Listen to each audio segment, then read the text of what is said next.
Halo Foodpreneur Indonesia, ketemu lagi dengan saya Sarita Suteja di Foodies Q&A.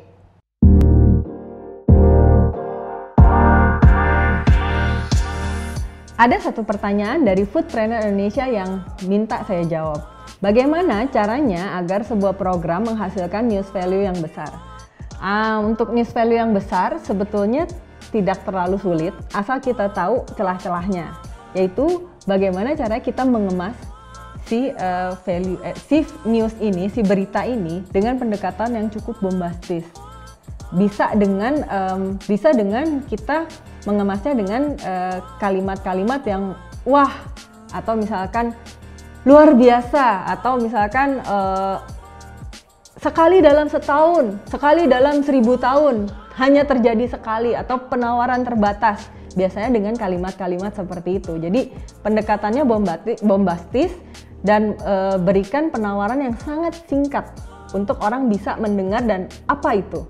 Kemudian bisa juga dengan menunggangi tren yang sedang sangat dibicarakan saat ini.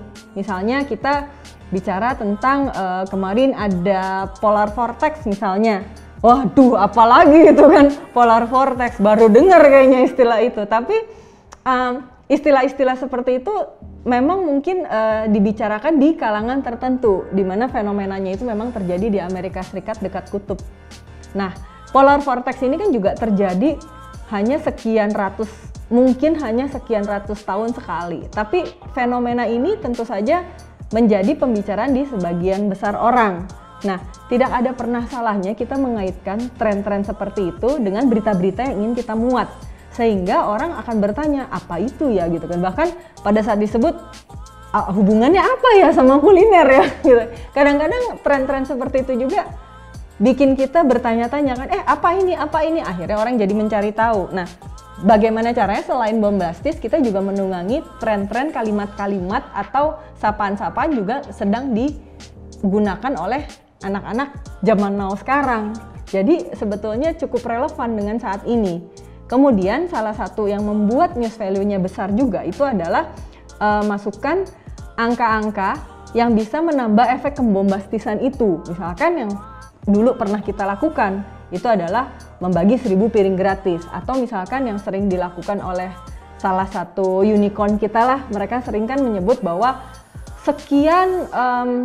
sekian kilometer yang sudah dilakukan oleh driver dia dalam mengantar makanan untuk kita itu setara dengan berapa kali keliling bumi. Tentu saja kan itu betul-betul membuat orang terperangah, berpikir apa itu maksudnya ya. Jadi betul-betul sebuah hal yang bisa membuat orang berhenti sejenak, kemudian dia berpikir, kemudian dia menalar.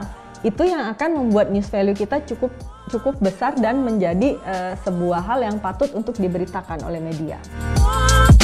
Oke Foodpreneur Indonesia, semoga semua obrolan kita hari ini bisa menjawab, mengenyangkan semua rasa ingin tahu dari teman-teman Foodpreneur Indonesia. Sampai ketemu lagi di video-video selanjutnya.